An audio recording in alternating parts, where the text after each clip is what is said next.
Já, komið sæl, við höldum áfram hér með Sín Egils og það seinni hálfleikurinn. Til okkar komin Ingibjörg Sólrún Gísladóttir, fyrirverandi utanríkisráðherra, Guðmundur Hálfdánsson, prófessor, og Ögmundur Jónasson sem fyrirverandi margt bara og flest gott. Bara afi núna aðeins. Já, það góður aldur. Við erum voðalega mikið fyrrverandi. Og Baldur Þórhallsson, fyrrverandi í forsetafrömmundi? Nei, þú er prófessor við háskóla. Já, ennþá, já, ég er það, já. Og afi. En hérna, bara sem mestu tími fari í það, vill maður.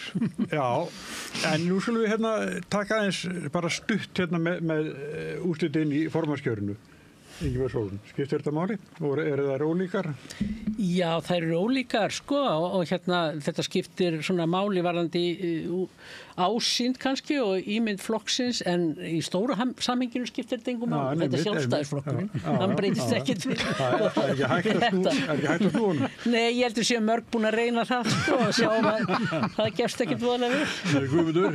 Já, ég tek nú bara undir það, ég gerir mér svo sem ekki grein fyrir hver munurinn það eru þetta annars vegar Guðrún utan á landi, þannig að hún greinilega svona gerði svolítið út á það og kannski svona fulltrúi fyrir kannski heldur íhaldsamari öfli í flokknum, en ég held að breyti kannski ekki öllu samt sem það í stóra myndinni, sko. Ögmundur? Ég hef ekki hugmyndið það, ég bara veit eitt að sjálfstæðisflokkurinn verður ekki síður hægri sinnaður en hann hefur verið til þessa. Nei. Meira veit ég ekki. Baldur? Ég held að þetta sé nú nokkuð viðsnúningur að svona minnstakosti innan sjálfstæðisflokksins vegna þess að sko það er Bjarnaarmur, Reykjavíkurarmurinn, Garðabæjararmurinn, Elituarmurinn í flokknum, Morgunblaðsarmurinn sem tapar.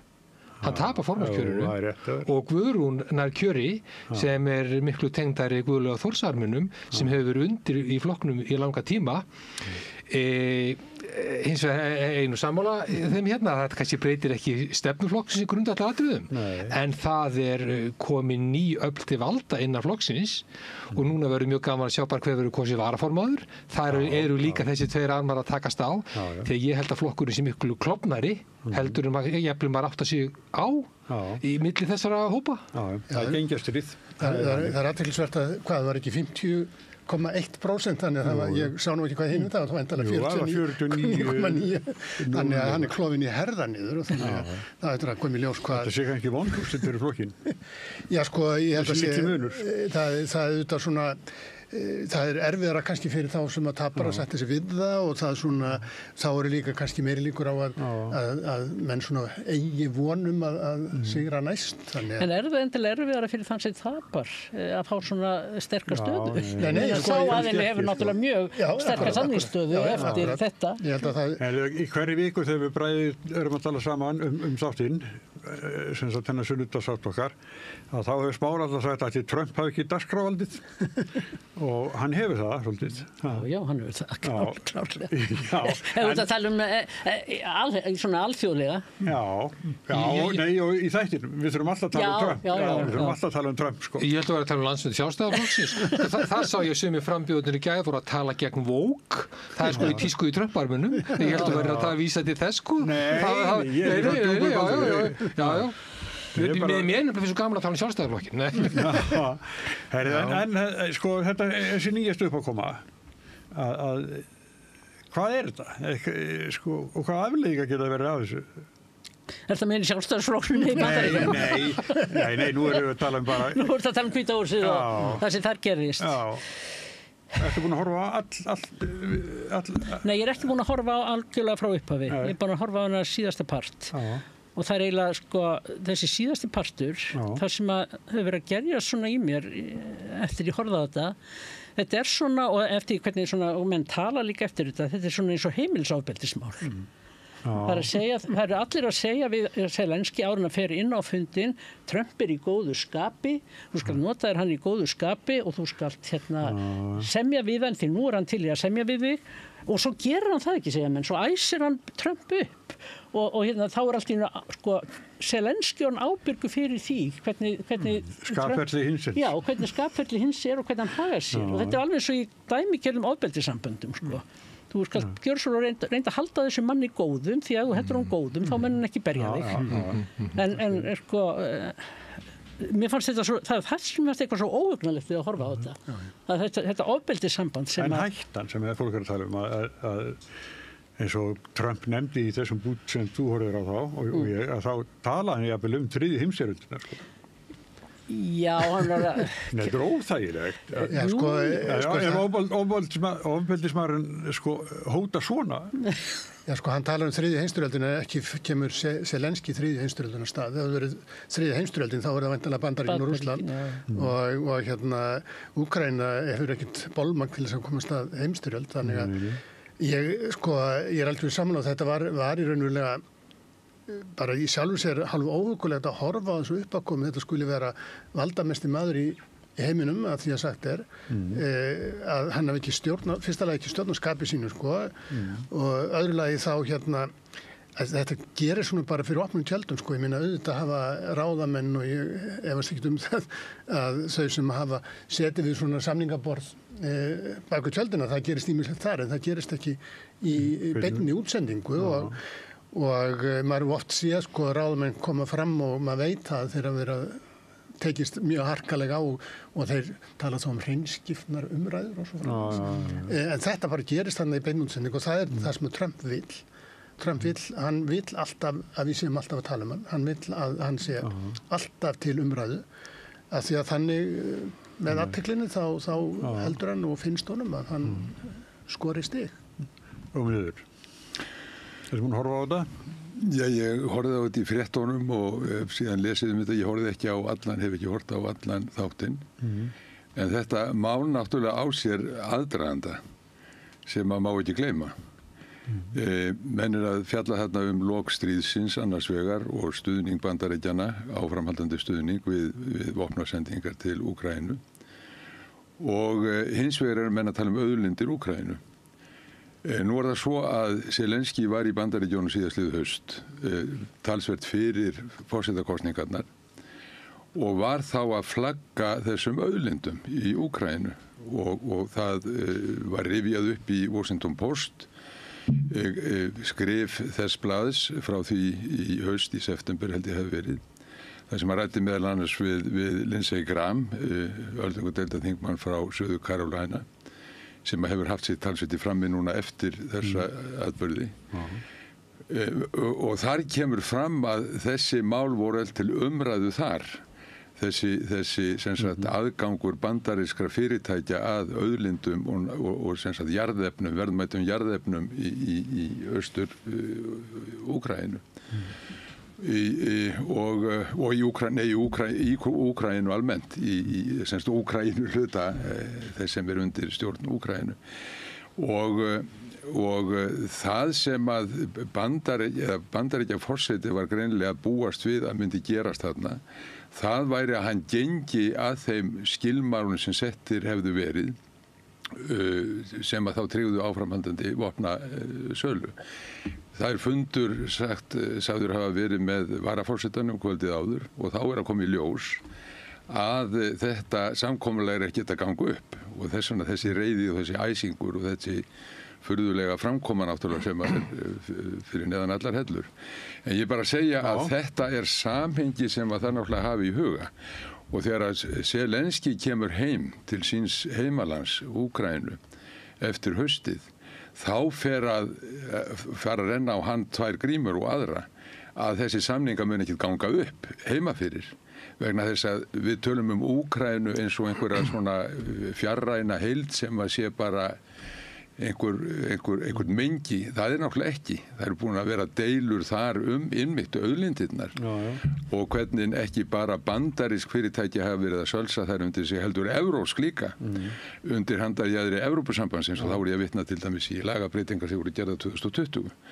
Þannig að það þarf að skoða þessi mál öll í miklu stærra samhengi en þetta heimilisofbeldis episóda þarna í Hvítahúsinu þennan dag. Þetta er í miklu stærra samhengi. Jú, það er auðvitað alveg rétt. Í augnablikinu er náttúrulega orðið bara óbrúanlegt bil annars vegar milli Evrópuríkja, flestra Evrópuríkja og Bandaríkjastjórnar þegar kemur að því að reyna að koma vopnahléi í Úkraínu. Og það byggir á því að Bandaríkin eru ekki tilbúin að veita Úkraínu svo kallar öryggistryggingu þannig að í vopnahlé ef að rússnesk stjórnvöld brjóta það og ráðast aftur úr Úkraínu að Bandaríkin komi þá Úkraínu til varnar. Trump ekki tilbúin að veita þessu öryggistryggingu og Úkraín stjórnvöld bara sjá hag sinn ekki í því að koma vopnahlé án hennar vegna þess að þau óttast bara þá munu Rússar bara vígvægast enn betur og eru ennþá betur í stakkbúnir til þess að taka yfir landi eftir 2, 3, 4 ár. Þetta stóri vandinn og nú höfum við séð kannski 2 leiðir sem ráðamenn í Evrópu hafa reynt að nálgast Trump. Mér fannst nú rauninni Frakklandsforseti og forsætisráðherra Bretlands, ég nú orðaði þannig, þeir fóru nú eiginlega skríða fyrir Bandaríkjaforsetanum. Mér fannst eiginlega erfiðar að horfa upp á Starmer bjóðunum í konunglega heimsókn heldur en Zelenski rauninni þá maldi í móing akkvörtunum og það er svo athyglisvert að blöðin sé í Frakkland og Bretland að tala að þeir hafi staðið sér vel og komið vel út úr þessu en ef maður skoðar það þá fekk hvorki Starmer eða Macron fengu ekkert út úr heimsókninni, ekki neitt. Þeir fengu ekki yfirlýsingu frá Hvíta húsinu að Bandaríkin myndu standa við 5. grein Atlantshafssáttmálans og verja NATO-ríki ef þau verði ráðist. Þeir fengu ekki yfirlýsingu frá Trump að hann verið tilbúin að koma með friðargæslusveitir með Evrópu og staðsetjaðir í Úkraínu að loknu vopnahlé. Trump gefur í eftir fundina með þeim og boðar meiri tolla á vöru frá Bandaríkjunum.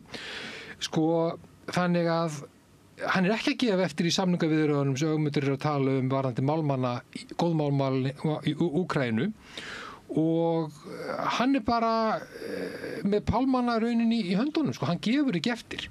Þannig að það mjög erfitt að sjá fyrir sér hvernig eigi að leysa úr þessum vanda. Það sem það þarf að gera til að leysa úr þessum vanda að reyna að taka völdin einhverju leyti úr höndum þessara leiðtoga, hvort sem er í Evrópu eða Bandaríkjunum sem er ófærir að gera það.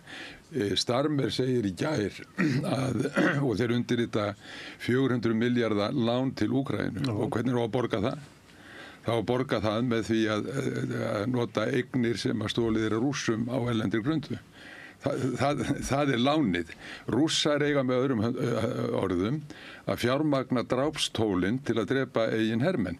Og ef við erum að tala það að reyna að leysa þessi mál og reyna að binda enda á þetta hryllilega stríð, þá þurfa menn náttúrulega að endurskoða afstöðu sína þessu leyti líka. Og Evrópa, hún þarf að horfa í eigin barm og hvað hún er að gera þarna. Vegna þess að við erum að horfa á bandarískar auðkýfinga, ætla að sölsa undir sig eignir Úkraínu sem er viðbjóðslegt, finnst mér. Hinnir hafa verið að gera þetta líka. Og ég hefur að skoða til dæmis þessa skýrslu hér sem er frá Oakland Institute, bandarísk stofnun, sem er búin að vera að skoða eignarhald á landi í Úkraínu. Helmingur af Úkraínu, sem er 600.000 ferkilometrar, er mjög gott einhver besta jörð í heiminu, svarta moldin sem við þekkjum, matarforðabúr Evrópu og heimsins alls, segja menn. Helmingurinn af þessu landi er núna komin í eigu ólígarka og 10% af öllu þessu ræktarlandi er í höndum 10 fyrirtækja sem öll eru skráð í Bandaríkjunum, í Luxemburg, á Kýpur, með eignarhaldinn í norska olíusjóðin og svo framvegis. Þetta lið er að læsa klónum í auðlindir Úkraínu. Við þurfum ekki annað en bankarhun á Íslandi, skammvind, til þess að hér fara að sveima yfir hrækamar, til að ná í hitaveitu Suðurnesja hvað hann var. Þetta er búið að vera að gerast í Úkraínu og er að gerast undir handarjaðri Evrópusambandsins og NATO. Þetta er ekki Donald Trump einn að verki. Þeir eru núna þessi hrækamar að rífast bitana og þetta er hryllilegt að horfa á og eina lausnin í þessu er að hér fara að rísa nýju friðarhreyfingar sem krefjist þess að endi verði bundin á þennan ófrið og þar er ekki bara við Donald Trump að eiga, það er við Evrópusambandið, það er við leiðtoga í Evrópu, Starmer, Macron sem er farin að tala að kjarnorku sem sagt væða Evrópu alla saman, það eru Bretar og Frakkar sem eiga kjarnorku var núna, þetta er bara tónn sem að verður að kveða þetta niður. En hinn hlutin á peningunum Ögmundur er náttúrulega sá að ef að Evrópusambandsríkin og Bandaríkin hefði ekki staðið við baki Úkraínu og veitt fjármunir til þess að gætu varið sig, væri allt komið í hendur Pútins og ólíarkan í Moskvu. Ég er bara ekkert viss þetta. Það var búið, akkur voru ekki samið þá Boris Johnson sem stofnaði. Þetta tóm mýta. Úkraínumenn, það alltaf talað að Úkraínumenn séu ekki. Hvað mýta fyrir ekki sem ég voru að segja? Boris Johnson hafi gert að verka þau sömdu ekki. Það var ekki þessuna sem þau sömdu ekki. Það var ekki engin samningar á borðunum. Boris Johnson hafði ekkert með það að gera. Þetta er rússneskenna svona, hvað maður segja, frétt sem er endurtekin og endurtekin og endurtekin og það er alltaf að tala Úkraínu að þetta sé bara menn sem að þeir hafa ekkert agency. Það er einmitt þetta sem ég finnst alltaf mikilvægt sem Guðmundur er að koma inn á hérna. Það er alltaf að tala Úkraínumenn eins og þeir hafa engar sjálfstæðan vilja, þeir hafi engar sín á þetta sjálfir, þeir hafa engar hugmyndir það hvað sé þeim sjálfum fyrir bestu. Fyrsta lagi kemur náttúrulega hugmyndir það að það veri Bandaríkin sem hafi steypt Janukóvits, þeir hafi staði fyrir valdarán í rauninni í Úkraínu, það er hugmynd sem er mjög lífseg og menn gera ekkert með hvað Úkraínumenn sjálfur vildu gera og hvað til hvað ráða Úkraínumenn sjálfur tóku. Það voru 100.000 mann, byttu að myndi út búin að tala mikið, það voru 100.000 manna á götunum í Kiev þegar mætin uppreisnin var gerð og þetta var, Janukóvits var gerspilltur stjórnmálamæður sem það voru búin að vera samningaviðræður og þetta voru viðræður efnahagsmál við Evrópusambandi, voru búin að standa frá 2007 og þau voru tilbúin í samninga til undirritunar í nóvember 2013 þegar hann ákveður að gera það ekki vegna þess að það voru Rússar sem stóðu gegn því og vildu hafa þá inn í evra efnahagssvæðinu. Þannig að þetta var, Rússarnir stóðu þar á bak við það að þetta gekk ekki fram og það voru gríðarleg mótmæli í Kiev og þetta voru Úkraínumenn sjálfir sem stóðu á bak við það. En Ingibjörg, það sem ég ætlaði að skjóta inn í hérna var einmitt þetta. Ég var að vara við því að töluðum Úkraínumenn sem eitt massa, eitt mengi eins og ég sagði hér áðan. Það var það sem ég var að vara við og það hafi verið deilur þar og mismunandi skoðanir á lagabreitingu sem gerðar voru til dæmis 2020 undirlagi Evrópusambandi fyrir ekki, þú er búin að tala lengi núna. Það voru skiptar og eru skiptar skoðanar hvernig farið skuli verið með þessar auðlindir. Það hafi verið skiptar skoðanir þetta í Úkraínu og það eru deilur það núna líka. Við getum farið síðan út í þessa atburði í Maidan og spillingu Janukóvits, við getum rætt líka Poroshenko og hans spillingu og svo framvegis. Ég er ekki að draga taum þessara manna, alls ekki. Ég er að draga taum þeirra bara almennings í Úkraínu sem er að horfa upp á eignir landsins verða að leiksoppi þessara afla. En ég veist aðeins að gleyma aðalatriðinu Ögmundur sem er það að við erum með í Rússlandi stór hættuleg stjórnvöld sem virða ekki orðið grundvallar lýðræðislega bara leikreglur alþjóðakerfisins. Við sáum hvernig Pútín kom fram í Tjetsníu, hvernig hann réðst inn í Georgíu, hvernig hann réðst inn í Úkraínu 2014 með allsherjar innrásinu 2020. Vandinn er útþenslu stefna Pútíns sem ræðst á og drepur nágranna sína til að ná yfir og mynda aftur stóra Rússland. Við höfum séð hvað hugmyndafræðin er að baki, þá að ná aftur áhrifum á þeim svæði sem tilheyrum jafnvel ekki bara gömlu Sovétríkjunum, heldur gamla keisaradæminu. Það er hugmyndi sem býr hérna baki. Það er vandamáli sem við stöndum frammi fyrir og þurfum að taka á. Ég bara skrifa alveg upp á þetta í Tjetsínu og ég skrifa upp á yfirgang og valdboð og allt þetta. Þarna megin. Ég horfi líka á hvað er að gerast annars þar í heiminum. Ég horfi á hvað er að gerast í Líbíu, ég er að skoða Sahel-svæðið í Afríku, ég er að skoða það sem er að gerast fyrir Miðausturlöndum, ég er að skoða Gaza og svo framvegis og niðurstaða mín er sú að það sem að skortir í heiminum í dag í Bandaríkjunum, í Evrópu og helst víða veröld er að það rísi upp friðarhreyfingar sem að reyna að taka völdin úr höndum þessara afla sem að standa þarna baki sem er hervald og auðvald og það er það sem að hefur verið slökkt á þessu.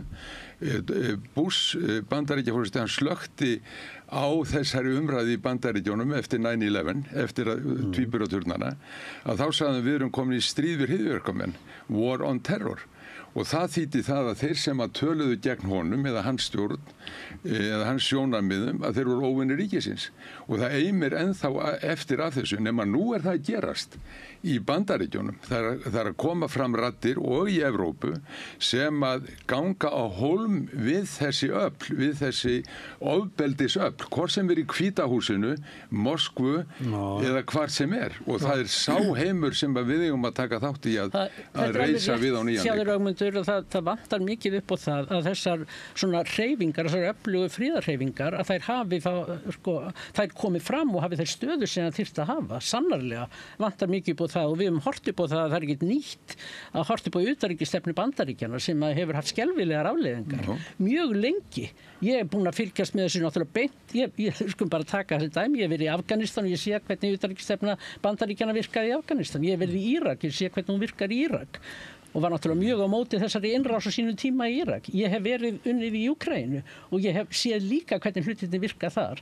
Þannig að drottinn minn dýri, já, við þurfum öfluga friðarhreyfingar, en þetta eru þau valdhafar sem við höfum núna, þetta það sem við höfum úr að spila og nú þurfum við að velta fyrir hvernig getum við, hvernig er hægt að hafa áhrif á þetta eins og þetta kollega þín,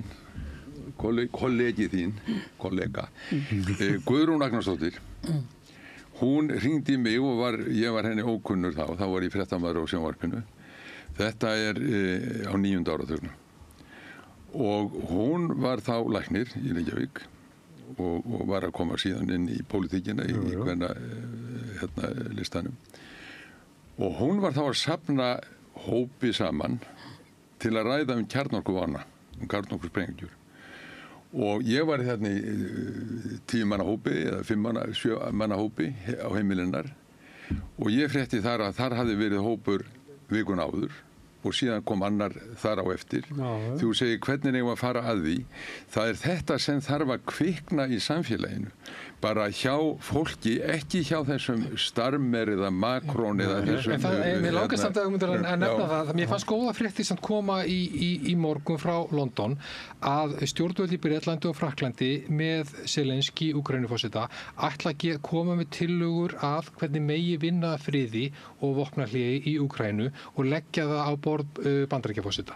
Mér finnst það með svo jákvætt skref að Evrópuríkin ætla að koma sér saman þetta að finna þá leiðir og koma með tillögur sem við getum þá unni með í framhaldinu. Því það eins og Kristrún Frostadóttir forsætisráðherra nefndi, það verður að halda áfram með málið. Við getum ekki stöðvað hvað sem hefur gerst. Við verðum að reyna að vinna og finna leiðir til þess að koma friði. Það sem er auðvitað alveg ljóst og það sem liggur á baki þessari uppákomi í Hvíta húsinu er það að Zelenski, að hann er ekki tilbúinn til þess að semja frið nema hann fá einhverjar öryggistryggingar og hann treystir ekki Putin og treystir ekki Rússum og hann hefur svo mikið ástæðu til þess heldur að treysta þeim. Nei, Zelenski og Zelenski var semst ekki tilbúinn til þess að skrifa undir þennan og það var bakvið þetta. Þeir hafa eins og er alveg rétt sem Trump segir, þeir hafa ekki neitt spil á hendinni. Spilin sem þeir hafa eru auðlindir sínar og þeir vilja þó frekar að nota þær til þess að reyna að verja ríkið heldur en að Rússa takja þær yfir. Trump var ekki tilbúinn að stíga þetta skref og þá er engin samningur á borðinu. Þetta er sem að liggur hann bakvið og það er þetta sem að þarf að finna út úr. Þetta er vandamáli sem við þurfum að einhvern veginn að leysa. Hvernig er hægt að gera samninga þannig að Úkraínumenn séu svona sæmilega öryggir með stöðu sína og það er sagt sem sagt að Putin hafi ráðist inn í Úkraínu að því að vegna útþenslu Atlantshafsbandalagsins. Ég meina Úkraína er ekki Atlantshafsbandalaginu og það hefur raun og aldrei staðið til einmitt út af 5. greinni vegna þess að Bandaríkjamenn hafa ekki áhuga að fara í kjarnorkustríð við Rússa og þannig að þeir hafa staðið fyrir utan. Það hefur nú staðið til samt sem áður. Þetta var einhvern veginn, það var 2008 var þessu svona slegið en það var leið, þetta var aldrei verið raunveruleiki. En kannski aðeins má ég hoppin hér með Búkarest, ég var nefnilega í Búkarest 2008 og ég man alveg eftir því þegar þetta kom upp og það var Bush yngri, það voru Bandaríkin sem að ýttu mjög á þetta að það yrði sett inn í ályktun í Búkarest að Úkraína og Georgía yrðu hluti af NATO og þá var það Angela Merkel sem að hún var mjög svona tvístígandi hvað þetta varðaði og ég man svo eftir þetta var alveg ógleymanleg mynd í höfðinu á mér. Hún tók að sér að reyna að skrifa þessa ályktun sem hefði Georgíu og Úkraínu inni án þess að væri ykkur sko mjög fastar sko tryggingar aðildina. Og hún sat í miðjusalnum með pappírsblokk á hnjánum og handskrifaði ályktunina og þeir stóðu allir svona í kringum hana. Kallarnir voru að fylgjast með henni þegar hún var að skrifa þetta. Þá var það nú svoleiðis sko að haustið 2003 jafnvel, þegar að NATO er að þinga og þegar fundurinn var síðan í Finnlandi, að þá voru Norðurlöndin, þau voru að ýta á dagsetningu fyrir innkomu Úkraínu í NATO, þannig að þetta er nú ekki rétt hjá þau Guðmundur. Þetta var sett inn sem mynd en ekki neinar dagsetningar eða fast í hendir. Ég þannig að fara, ég er alltaf að reyna að fljúga til Bandaríkjunum eftir. Ég veit ekki hvort ég kemst inn eða vegna veðurs, ég veit það ekki, en bara tvennt kannski í lokin sem langar að nefna, fyrst varðandi NATO. Við sáum náttúrulega að NATO var að stakka til austurs vegna þrábeiðni ríkjana í Austur-Evrópu að ganga inn í NATO. NATO var mjög tregt í upphafi að fylgja þeim inn. Það sem hins vegar verður stefnubreiting á þessu fundi sem Ingibjörg Sólrún sat 2008 að mínum mati þá var í fyrsta skipti Pútín gefi neitunarvald á inngöngu ríkja í Austur-Evrópu í NATO. Eystrasaltsríkin, Tékkland og Pólland og Ungverjaland fengu öll að fara inn, hann fekk neitunarvald á Úkraínu og Georgíu og hefur haldið í síðan. Úkraína hefur ekki verið á leiðinni í NATO síðan þá og varðandi síðan öryggistryggingunni sem Guðmundur kom inn á í Úkraínu. Trump segist treysta Pútín, hann segist treysta honum. Ég er nefnilega ekki svo viss sem hann gerir það. Ég held nefnilega að hann veit ekki öryggistrygginguna vegna þess að hann treysti honum ekki.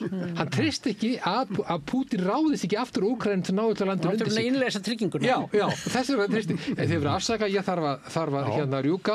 Ég læt kollega með Guðmundur Ingibjörgu Sólrún að eiga við Ögmund. Takk fyrir komuna og góða ferðið vestur. Takk fyrir það. Jæja,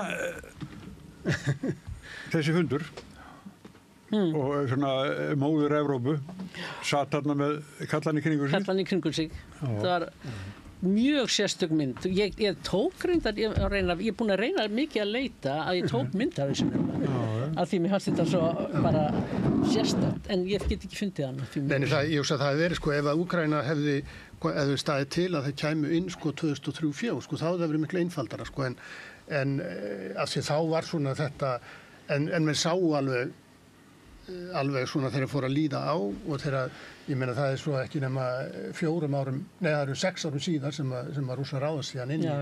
Þannig að ég held nú að þú sem sagnfræðingur Guðmundur hefðir skoðað svolítið hvað gerðist hérna þegar játstjaldið féll og þegar að vesturveldin og austurveldin fallast á það, og þetta er nú bara algjörlega óumdeilt mál, að nú beri að færa herina hvor frá öðrum.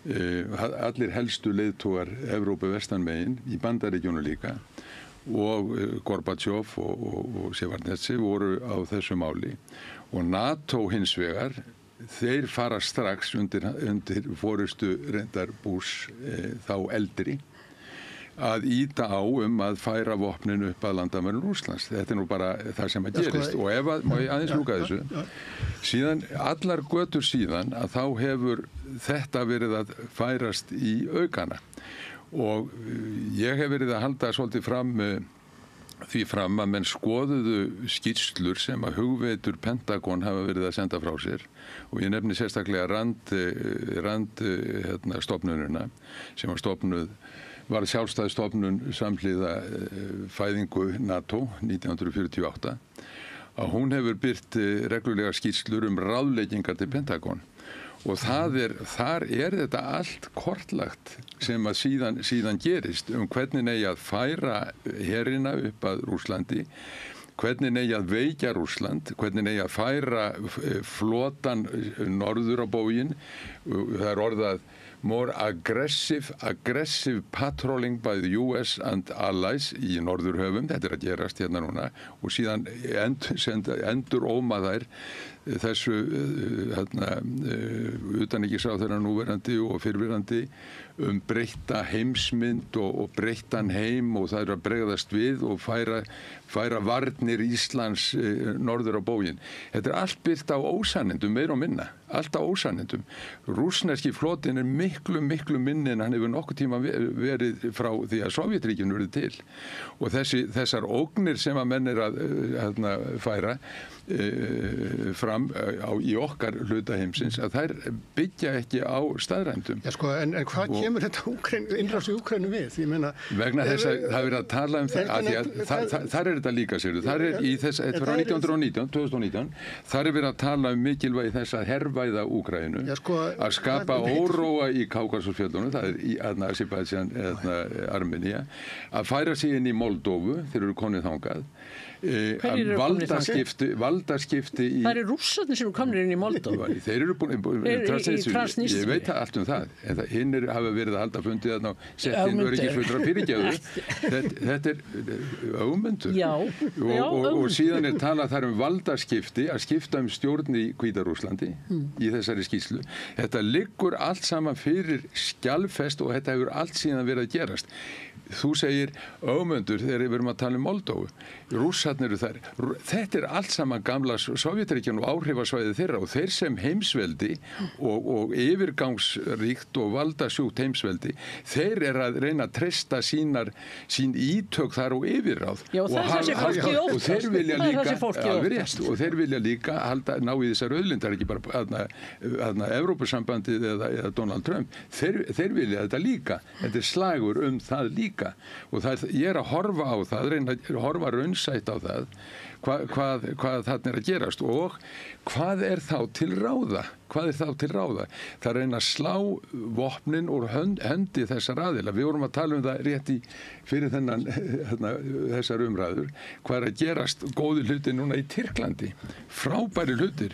Það er að hefjast að nýju samningaviðræður milli Kúrda og Tyrklands stjórnar. Hvað var það sem að leiðtogi Kúrda sagði Abdullah Öcalan?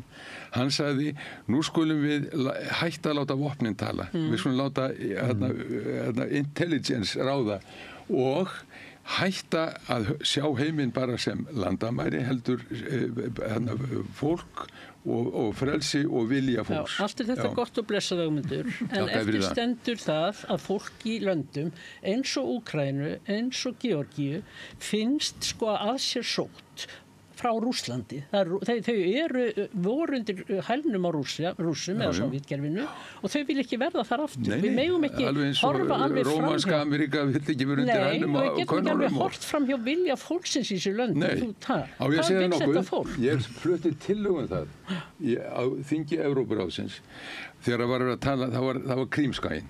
Það var Krím. Þegar Rússarnir tóku Krím.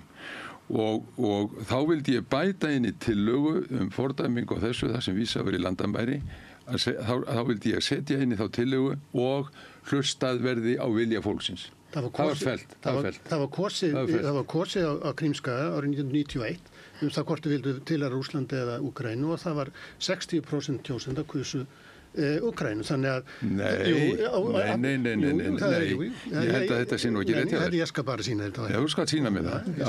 Ég held að öllum héruðum sem hafa kosið hverju héraði fyrir sig, öllum héruðum var meirihlutin vildi tilheyra Úkraínu. Og ástæðan Má ég spyrja það mitt? Er það þegar verið að stofna Úkraínu? Já. Já, það er allt önnur kosning. Þegar hins vegar hefur verið kosið það, hvort að kannanir hafa verið gerðar á Krím, hvort menn vildu vera í Úkraínu eftir þetta. Þá eru þar allar á hinn veginn, en er þetta meiri hluti Rússa sem býr þarna, búið að flytja þá eins og Rússarnir gerðu fyrir á tíð til að rugla þjóðarmynstrin. Eina frjálsakostningi sem hefur verið þetta var það 1991 og þá voru þessi landamæri dregin. Það var aldrei verið stofnun Úkraínu. Já, það var líka í Austur-Héruðunum. Já, og það var meiri hluti þar. Þannig að aðra kostningar höfum við ekki, en hérna Ég held að þetta var en óumdeilt að Krímverjarnir vildi ekki vera í Úkraínu. Hvað óumdeilt? Já. Hvaðan hefur það? Ég er bara búin að skoða það mjög rækilega. Það sem ég hef komið inn í umræður þau mál, að þá hefur verið talið að meiri hluti Krímverja hafi ekki viljað heyra til Úkraínu. Ég ætla ekki að fullir það, en það réttlætir ekki innrás. Þeir vildu að Úkraín yrði stofnað á sínum tíma. Það er allt önnur kost. Er Donald Trump ógn við heimsfriði? Ég held að það sem er að... Það er léttara hjál.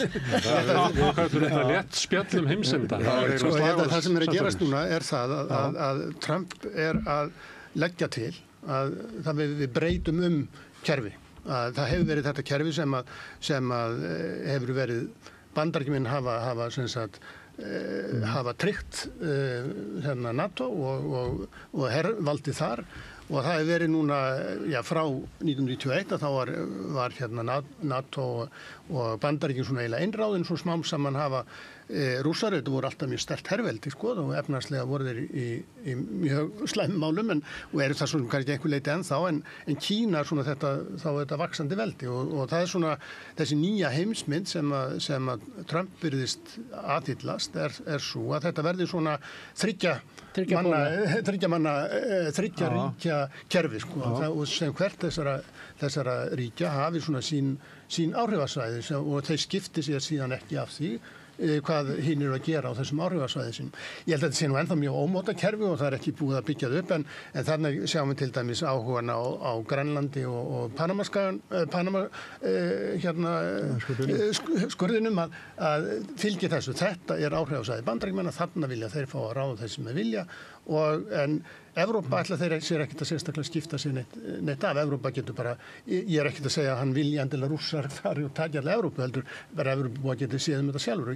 Og ég held að það sé svo sem ekkert skrítið, og ég held að það sé í sjálfur sér auðvitað ættu Evrópubúar að verja sig sjálfur og ekki treysta á Bandaríkina, því að ég er algjörlega saman sem við mútum að segja að utanríkisstefna Bandaríkjanna er nú ekki alltaf svona eitthvað sem við viljum endilega skrifa. Björg, þú þarf bara að fara. Já, ég verði að fara stökk út. Já.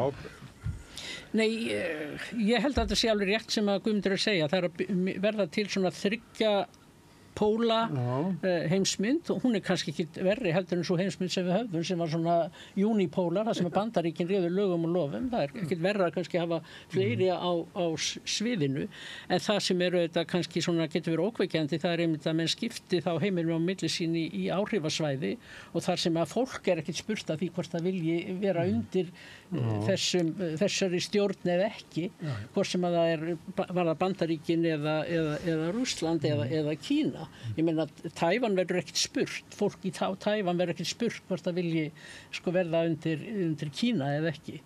Og kannski hvað verður Grænland? Ég meina það er nú ýmislegt sem bendi þess að menn allir sér eignarhald á því.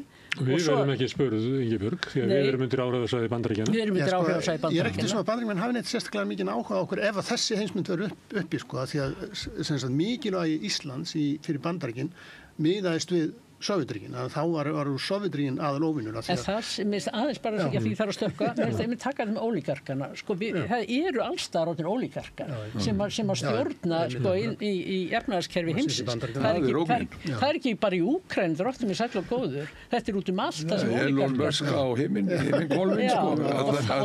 Það er kannski stóra ógnin. Það er málið. Ógnin eru ólíkarkarnir, ógnin er misskiptingin sem er að verða í heiminum, og ógnin er að okkur forystumenn sem geta einhvern veginn fundið leiðir til að takast á við þennan. Okkur vantar stjórnmálakerfi sem að býr til forystumenn.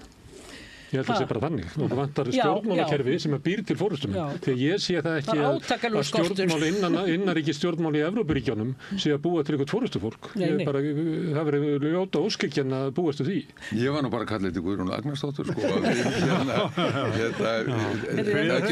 en ógnin sem stafar af Donald Trump. Ég þarf að fara. Þetta er mjög spennandi. Ég er að fara að segja svolítið spennandi. Já, það er það. Ógnin sem stafar fyrst og fremst af Donald Trump, held ég, er að hann heldur reyndar áfram á braut sem áður var mörkuð, en hann verður miklu hættulegur að þessu leyti. Hann er að eyðileggja alþjóðakerfið. Hann ætlar að hafa heiminn, það sem á ensku er kallað rule-based, reglur ráði, og reglurnar setja hann, Bandaríkin. Það er það sem hann er að gera. Hann er að eyðileggja alþjóða glæpadómstólinn, hann er að eyðileggja stofnanir Sameinuðu þjóðanna og svo framvegis. Og svo er hitt sem að Ingibjörg Sólrún bendir alveg réttilega á, það eru óligarkarnir. Þetta eru öflin, þetta er kapitalið, þetta er hervaldið og auðvaldið sem er að ná undirtökum í heiminum og þess vegna er krafan, finnst mér, á hendur okkur öllum að rísa upp gegn þessum öflum, hvort sem er í Evrópu, Bandaríkjunum eða annar staðar. Má ég aðeins taka bara undir þetta með það sem er hættulegt við Trump, er að hann er að brjóta niður alþjóðakerfi. Það er ekkert beysið alþjóðakerfi, það er ekki sterkar stóðir undir því, en það er þó þarna og hann er að brjóta þessar stóðir undan því og hann er að kasta þessu öllu upp í loft og það er alveg gríðarlega hættulegt. Við sjáum bara ríki þar sem að svona öllum stofnarna strúktúr, þegar hann er brotið niður, þá enda það í að vera failed state eins og hann segir. Þannig að þetta er auðvitað það sem ógnin sem við horfum á. Og í slíku ástandi og með þessi orð þá fer ég. Í slíku ástandi þá ræður svo sterki og veður uppi og við erum að sömuleita sigla inn í þá stöðu í alþjóða stjórnmálum að þetta er bara, ég veit ekki hvort þið hafið séð þennan Mad Max myndirnar, þetta er bara þannig. Það er ekkert kerfi í samfélaginu, heldur er það bara sá sem að er frekastur og vestu vopnin sem að getur náð þeim gæðum sem að þú átt eða eitthvað slíkt og því miður eru samfélagin okkar hafa breyst í þessa veru, þess vegna sittum við uppi með svo ólíkarka og heimskerfið okkar er að breytast í þetta líka. Já, og síðan eru orðið upp á það núna að í þessari Rand Report sem að ég var að vísa til, ég er búin að fara mjög rækilega í gegnum hana, að þar kemur í ljós að það sem að þeir áttu að gera, stjórnvöld áttu að gera, þetta hvetið þess að nú færu allir Evrópumenn í umhverfisvæna orkuframleiðslu, hirfu frá olíu og gasi. Sjálfir allir þeir að framleiða meira af olíu og gasi, Amerikanarnir. En þeir ættu að hætta að stöðva öll viðskipti við Rússland, sérstaklega olíu og gasi. Og það var gert. Að hluta til með að sprengja upp leiðslur í Eystrasaltinu. En þeir gera það, fá alla með sér í þetta. Hvað gerist þá? Rússarnir eru fannir að selja olíu austur til Kína og þeir eru að opna þar á viðskipti. Og þá hugsar náttúrulega Bandaríkjaforseti, Donald Trump, hann fer að hafa áhyggjur af þessari þróun. Kannski væri rétt að vingast öll við Rússa og reyna að spilla fyrir þessum vinahótum austur á bóginn og slá helst 2 flugur í einu höggi og stela svolítið auðlindum í Úkraínu. Það er það sem þetta var planið hjá Donald Trump. Já, það er alveg ljóst að ein af ástæðunum fyrir því að hann er að viðræði svolítið upp við Pútín er það að þegar Bandaríkjamenn sjá þetta alveg gríðarlega viðskiptatækifæri við að opna Rússland. Já, ég meina það held ég að sé alltaf þetta draumurinn.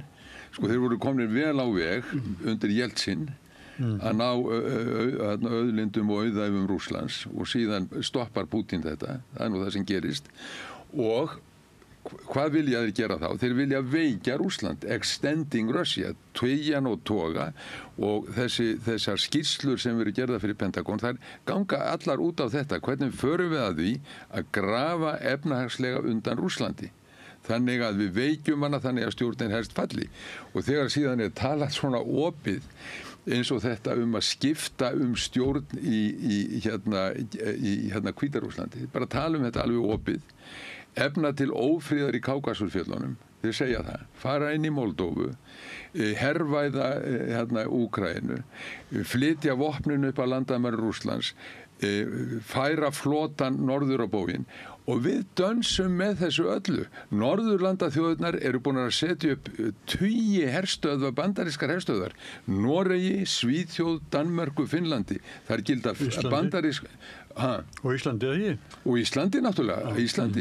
Íslendingar hafa haft öflugustu og hávaristu klappstýrurnar alltaf. Ég meina Þórdís Reykfjörð, hún var komin á barrikotturnar í Georgíu á útifundi þar þegar við varum að reyna að steypa stjórninni þar.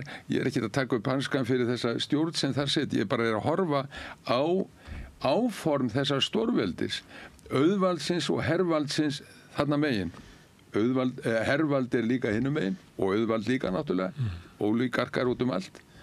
Og ég er bara einfaldlega að segja, förum nú að sjá í gegnum þessa lega vefi alla. líka okkar megin og sláum á þessa hysterísku umræðu sem nú í gangi Úkraínu til dæmis og þegar þú ferð að skoða síðan veruleikan hvað verður að gera við þetta land? Ertu að raunlega segja að Pútín sé meiri ógn við heimsfriðin heldur en Trump? Nei, ég alls ekki að segja það. Ég er að segja að helsta ógn við heimsfriðin. Ég er ekki að tala Eystrasaltsríkin, ég er ekki að tala þessi ríki sem ég hef fulla samúð með sem hafa verið undir hælnu hjá Rússlandi. Það fólk hefur fullan rétt á að hafa sínar miklu og ríku skoðanir. En ég er að segja að heimurinn allur þarf að hugsa svolítið yfirvegað. Þegar til dæmis hortir til réttinda Úkraínu, mega þeir ekki ráða því hvort þeir í NATO, mega ekki ráða því hvaða sprengjur þeir setja upp. Ég segi nei. Ekkert frekar en að Íslendingar ætti að ráða því hvort hér eru þau sett upp kjarnorkuvopn.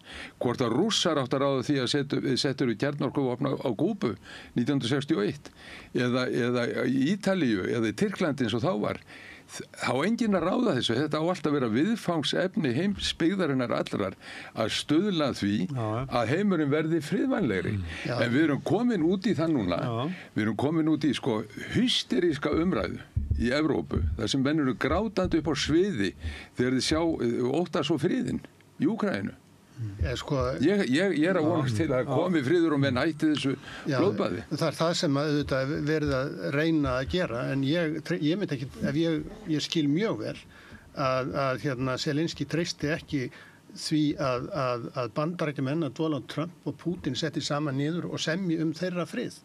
Ég meina þeir vilja sitja við það borð líka og þeir eru ekki að sitja við það borð og ég held að það sé engin hystería, ég meina þeir eru auðvitað að búa í alveg skelfilegt ástand, þeir eru búnir að sætta sig við það, auðvitað sætta sig ekki við það en það eru auðvitað eitthvað sem að þeir ráðu ekki við að það sé búið að taka. En er þetta ekki afleiðing af... Hystería var ég bara að tala þessa NATO-fundi og þessa Guðmundur, er þetta ekki afleiðing af því að við erum komin í nýja heimsmynd, það sem eru 3 stórveldi sem skipta heiminn á milli sín og þannig er það bara hinn sári raunveruleiki í Úkraínu að þeir hafa ekkert með þetta að gera.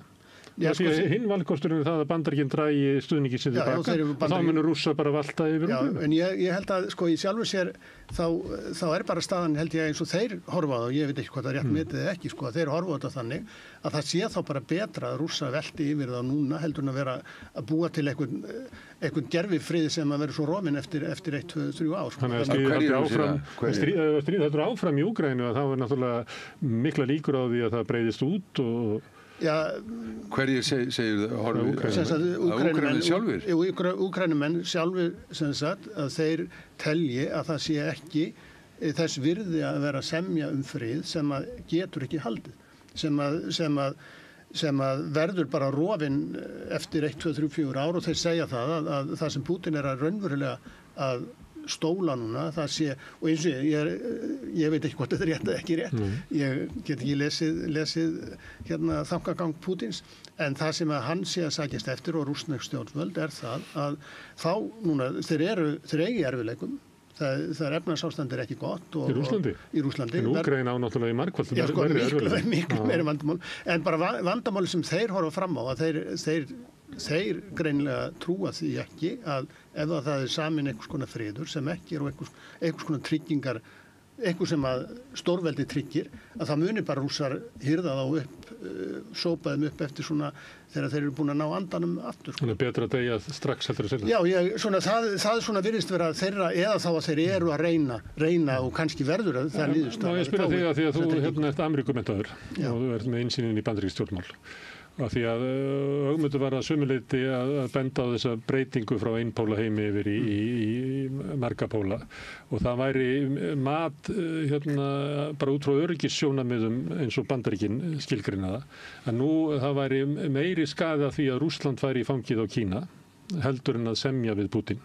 Og þess vegna er þessi ákvörðun tekin að við verðum að stoppa þetta, að Rússland bara fari og verði hluti af kínverska heimsveldinu á móti okkur. Því að það er oft svo verið að tala Trump, eins og það sé eitthvað sálrænt vandi Trump.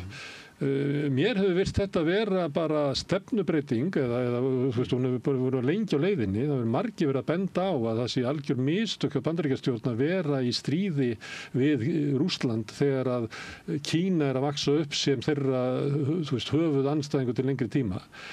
Er þetta ekki bara stefnubreiting sem er að eiga sér bara stað í öllu bara bandaríska kerfinu, hjá bandaríska hernum og hjá Pentagon og eitthvað fleira, og kemur kannski Pútín sáralítið við og þeir verður svo upptekin að því hvað Pútín sagði og hvað það var kurteis að fundið eitthvað. Þetta er bara breyting sem að Bandaríkin eru að gera á sinni utanríkisstefnu, að þeir geta ekki annað en friðgast við Rússa, vegna þess að hættan er svo að Rússar efli enn frekar uppgang Kína. Það gæti bara mjög vel verið, sko. Ég held að þetta hafi nú ekki verið sem sagt, þetta er ekki eitthvað svona stefna sem hefur verið svona mjög áberandi og það er ekki þess vegna sem Trump vinnur. Trump vinnur ekki út af þessu, hann vinnur út af allt öðrum hlutum. En hann tekur upp þessa stefnu. Já, hann er auðvitað búin með þessa stefnu, sko, var með þessa stefnu áður en Úkraínustríðið byrjaði, sko, þannig að það er ekki Úkraínustríðið sem setur þetta stað og ekki það að Rússland og Kína hafi verið að nálgast það, því þetta er miklu eldra en það og Rússland og Kína voru ekkert sérstaklega nálgast. Ég held að það sé miklu frekar það að hann sér fyrir sér þennan heim, að þennan þrípóla heims eins og vorum að tala og honum bara á Bandaríkjunum komi raunverulega Evrópa var ekki neitt við, það er bara Evrópa sjálf getur bara séð sig og nú ef Rússar ráðast yfir og taka einhverjum og þá er bara svo að vera en það sé ekki mál Bandaríkjanna ef að Evrópuríkjunum er svona mikið í mun að verja sérstaklega þá Eistland og Lettland sem eru mjög stór minnihluti Rússa og rússneskumælandi fólks að þá bara eiga að vera Evrópubúar að gera það sé ekki Bandaríkjanna að gera. Og síðan er þetta líka kannski eitt sem við megum ekki gleyma sem þetta gerir þetta allt svo snúið og erfitt af því að sko kalda stríð og það kalda stríð var alltaf bara kalt, það var ekki stríð á milli, það voru stríð hér og þar en ekki á milli Bandaríkjanna og Sovétríkjanna og ástæðan svo að bæði ríkin gerðu fulla grein fyrir því að stríð myndi því að útrýmingu, það verður bara eyðilegging, það gæti ekki unnið það stríð. En það er auðvitað þannig ennþá og það er auðvitað þess vegna sem að Bandaríkjamenn studdu ekki, voru alltaf mjög hikandi í stuðningu sínu við Úkraínu. Þeir voru alltaf að passa sig á að stíga ekki of langt til þess að það myndi örugglega ekki leiða til þess að þeir eru kjarnorkustríð. Þá erum við núna staddir í stöðu sem er mjög hættuleg. Ef að Bandaríkjamenn dræði sig tilbaka sem að héldu aftur að Evrópuríkjunum með árásargirni þeirra. Þannig að nú erum við kannski nær heimsstyrjöld. Beitingu kjarnorkuvopna, heldur við nokkuð tíma verið þar? Alveg örugglega, sko, að því fleiri sem eru með kjarnorkuvopn og því fleiri sem að ráða yfir þessum kjarnorkuvopnum og því dreifðari sem valdið yfir þeim því meiri líkur eru á að eitthvað gerist sem að því að hættan hefur alltaf verið svo að það sé eitthvað, sko, ég held að enginn hafi, og alls ekki Pútín, hann hefur ekki síld ekki inn í þetta stríð með það í huga að fara í kjarnorkustríð.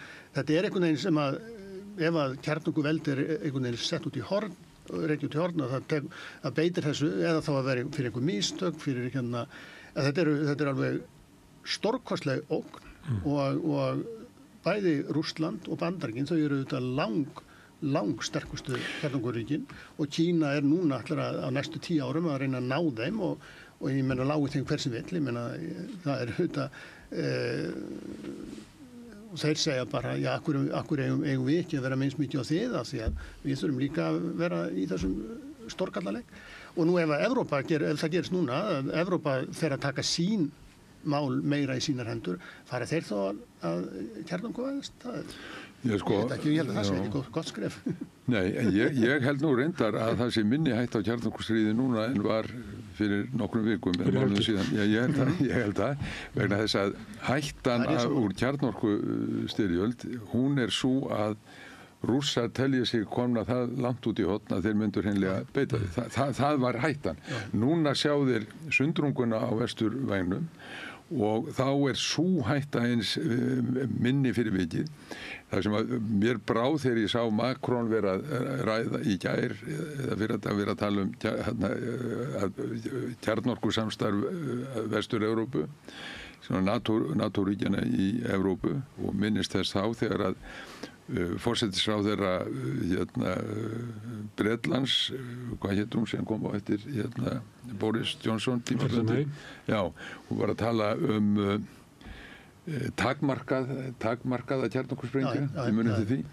Nema hvað, varðandi þetta sem að þú nefnir, Gunnar Smári, réttilega Kína og þessi breyttu viðhorf.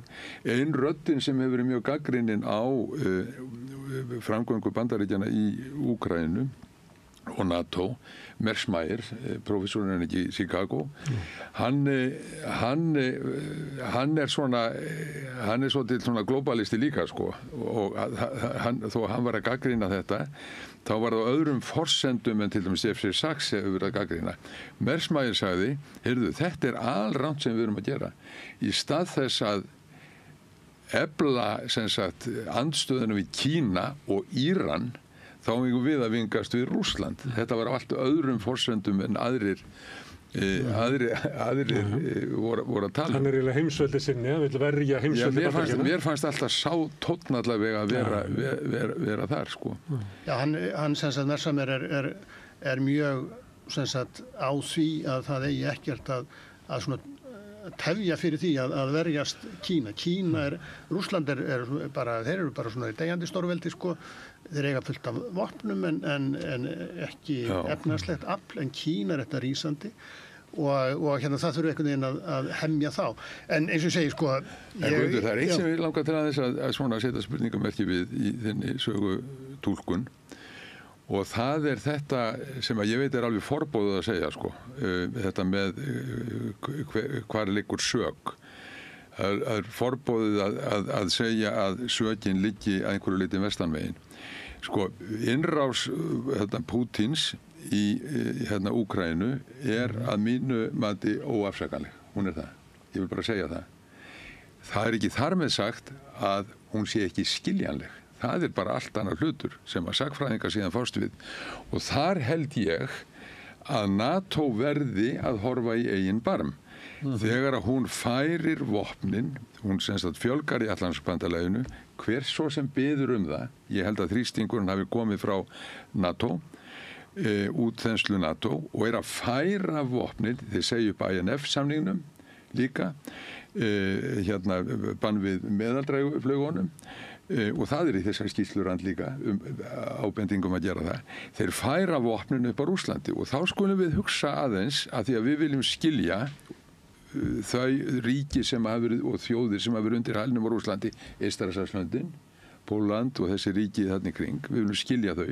Skiljum líka Rússland. Skiljum Rússland að því leyti að í seinni heimsstyrjöldinni, það er ekki mjög langt síðan, við fættumst bara rétt rúmlega heimsstyrjöld 2, að þá er hvað? Þá er fjórðungur rússnesku þjóðarinnar drepinn í hungri og sjúkdómum og hernum og svo framvegis.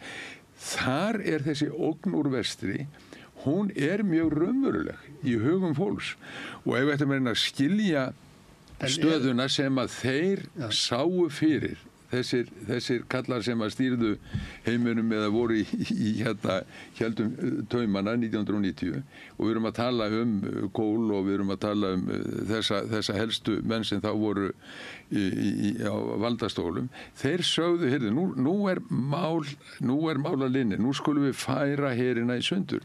Þetta stóð NATO hins vegar ekki við. Það er bara staðreynd. En ef þetta var markmiðum innrásinni, þess að verja sem að reyna í dánu og eitthvað, þá er það nú, finnst mér nú hafa ekki hefnað sérstaklega vel, því það er nú 2 ný ríki gengu í NATO einmitt út af þessari aðgerð, og Úkraína var ekki í NATO. En NATO er að koma niður, kannski út af þessu. Kannski verður sagfræðingarnir munu komast að því að austurvegur NATO leiddi til upplausnar NATO. Nei, ég held, sko, það er alveg hugsanlegt sem sagt að ég held að það sé eitt af vandamálum NATO kemur í ljós með Úkraínustríðinu að það er þetta vandamál. Hvað gerist ef við þurfum að virkja þessa fjandans 5. grein? Það er alltaf gengið út frá því að hún sé virk, en það þurfi ekki að virkja hana. Það sé nóg, ógnina kjarnorkuvopnum er nóg. En ef að Rússar ráðast nú inn í eitthvað NATO-ríkjunum, hvað gerist þá? Og ef að sem sagt Biden hefur verið forseti, að þá hefði væntanlega 5. grein verið virkjuð, en Trump búinn að gefa það sterklega í skyn, hann ætla ekki að gera það. Og hann reyndar svona sitt og hvað svolítið, og ástæðan þetta svo ég bara vonandi, en bara alltaf gengið út frá því, þetta væri bara nóg að þeir myndu ekki ráðast inn í NATO-ríki vegna þess að þá verði 5. grein virkjuð og það þýðir eyðingu heimsins. Og ég held að sem sagt, þegar að Rússar ráðast inn í, það svona fyrsta stóra innrásin sem að gerist eftir að seinni heimsstyrjöldinni lýkur, það búið að vera að stríða Balkanskaganum og annað slíkt, en fyrsta svona innrás Rússa svona bara stór og innrás sem ekkert verið að fela landvinningastríð, að þá allt í einu standa NATO-ríki frammi fyrir því að þetta getur alveg gerst og hvað gerum við þá? Og það alveg ljóst að Trump ekki tilbúinn að gera neitt. En sko þegar minnst það alltaf umhugsanavert sem kom fram hjá Robertson, þáverandi aðalritara NATO, valdamótin. Jens Garðar næsti varaformaður Sjálfstæðisflokksins, þannig að þetta verður alveg... Svo við spáðum hér undan, svo við heldur í til haga. B35, það Borgartún 35 sem auðvitað ekki völdin í gamla valdaflokknum. Nú ég kemst svo úr jafnvægi við þetta, ég man ekki hvað ég var að segja. Þetta náttúrulega...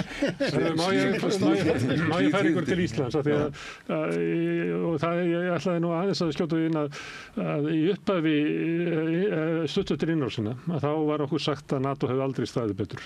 Aldrei sterkara. En núna erum við 3 árum seinna og NATO ekki nærði að koðna niður. Aldrei verið það áður.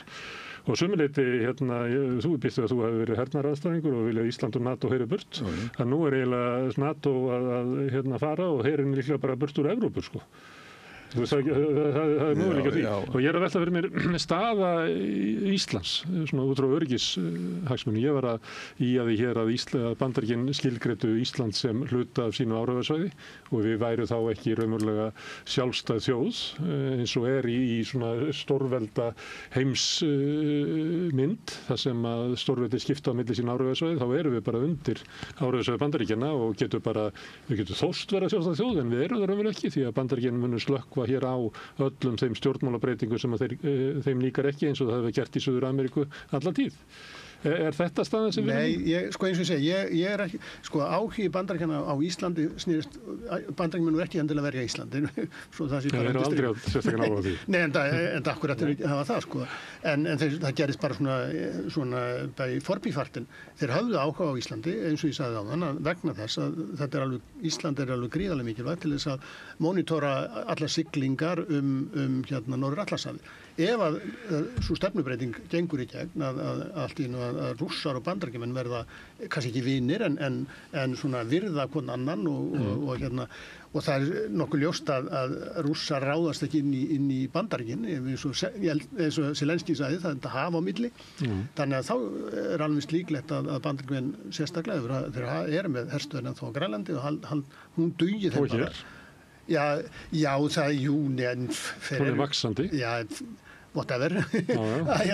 að það sé, sem sagt, nú veit ég ekki, sko, en vera þeirra á Íslandi hefur auðvitað snúist NATO vegna þessara, ef að Bandaríkjamenn segja, ok, við ætlum ekki að skipta okkur Evrópu, að þá ekki neins mikið gagn af Íslandi eins og var áður, af því að þá með Rússar bara sigla eins og þau sýnist. En eins og segi, þetta væri svo stór breyting að einn maður eins og Trump, hann breytir og Ögmundur búin að benda á alls konar skýrslur frá Rand og svo framvegis að það eru auðvitað alls konar lið þarna, sko, sem kannski endilega sammála þessu öllu saman. En það gerist akkurat svona. En er þetta ekki mikilvægt að spurningin okkar, erum við á áhrifasvæði Bandaríkjanna eða ekki?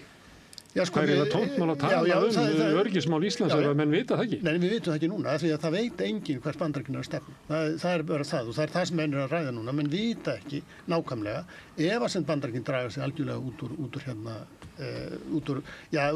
sem sagt draga sig ekki út úr NATO, það er ekki það heldur að þeir eru að draga úr því að það sé eitthvað hlutverk Bandaríkjanna að styðja við hernaðarvarnir Evrópu. Að þá er Ísland á mjög svona gráu svæði. Ég gerum ekki grein fyrir því að hvorum meginn hryggjar það myndi lenda. Ég myndi svona frekar búast í því að Ísland myndi þá bara fjúka með og að sjá þessu sjálft. en hérna, og kannski það ekkit verra heldur en hvað annað en það bara ekki við. En það mikilvæg spurning vegna þess að krafan eiginlega að Evrópuríkin fari að eyða stórkostluðum fjármunum í herna. Við sjáum fréttir frá Bretlandi þar sem eru búin að skrúfa fyrir í alltaf þróunaraðstoð og verkamannaflokkurinn að horfa á það að allt það sem lögðum fram plönin einhverja uppbyggingu innviða og grunnkerfa samfélagsins í kosningunum, við getum bara gleymt þessu. Núna muna allt sem aflögu fært munu fara upp í hernaðaruppbyggingu. Sko, það alveg rétt sem þú segir, Guðmundur, ég búin að vera að benda á alls konar skýrslur. Ég búin að vera að benda á skýrslur sem að gengi það eftir. Ég að segja að mjög impressed. Ég að reyna að segja það, sko, að Vladimir Putin, þegar hann kemst til valda, þá á hann, og þetta þegar varaformaður Sjálfstæðisflokksins kom inn, þetta það sem ég ætlaði að fara að segja, þessi breaking news, sko, að Robertson, þáverandi framkvæmdastjóri í NATO, hann sagði að Putin hefði átt viðræðu við sig að Rússland gengi NATO. Og ég man frá þeim tíma, eða hvenær það var sem að það var upplýst, að Putin sagði við Bush, við erum að berjast á sama bátnum, við erum samherjar, við erum að berjast við íslamska hópa, ég í Tjetjeníu, þú ert í Afganistan, þú ert í Líbíu og svo framvegis, við erum í sama liði.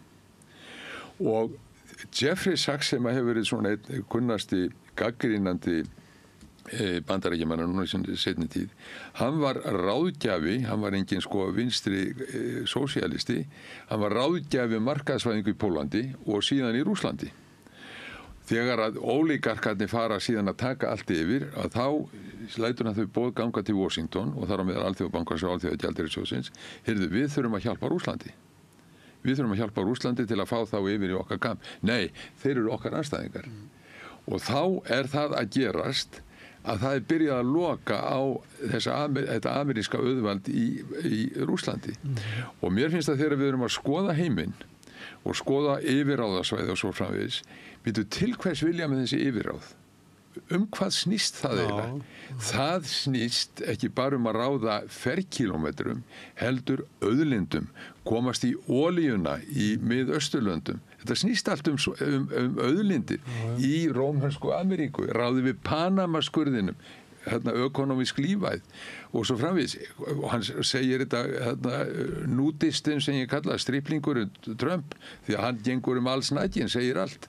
Ég vil ráða Grænlandi vegna þess að það eru svo miklu málmar og miklar auðlindir. Þeir eru bara farnir að tala opinskátt hlutina. Og þegar við horfum núna upp á heim sem að rífast og bítast þetta er óhugnaðurinn. Og þegar eins og bent var á hér áðan, Ingibjörg Sólrún benti á ólígarkana, við höfum bara einn, Elon Musk, hann á helmingin af hnöttunum hérna yfir okkur. Og það var eitt af því sem hann sagði við Úkraínumenn, ég leti einhvers staði fjúka, við bara slökkum á gerfinöttunum sem að stjórna öllu hjá ykkur. Þetta er heimurinn sem mannkynið stendur frammi fyrir núna og ég að kalla alltaf eftir því að í stað þess að láta þetta blekkjast af þessu yfirráða rugli í öllum þessum aðilum, öllum, Evrópusambandinu, Bandaríkjónum, Rússlandi, Kína, öllum, almenningu verður að fara að rísa upp og það er alveg hægt. Þess vegna vitnaði ég ég hef stundum sagt þeir voru bara 12 fyrir 2000 árum en svo breytist þetta nú svolítið út og það er þetta sem þarf að gerast. Það var einn sem þarf að vera svikari og oftur þessu umræðu öllum það að finna hverju júta sinn. Jú. En nú erum við búin að tala mikið og tíminn svona, við erum búin að vera of lengi. Við heldum að við erum rétt að byrja við Guðmundur. Þið komið aftur, þetta er svo mikið að gerast í verðinni. En Guðmundur og Ögmundur, þakka ykkur kæra fyrir komuna. Takk. Guðmundur Smári, við sitjum aðeins eftir. En við komum aftur að verðum spori. Með því að ganga í leigjendasamtökin styður þú baráttu leigjenda. Leigjendasamtökin eru fyrir öll þau sem vilja vinna að réttlæti og öryggi á húsnæðismarkaði. Leigjendasamtökin.is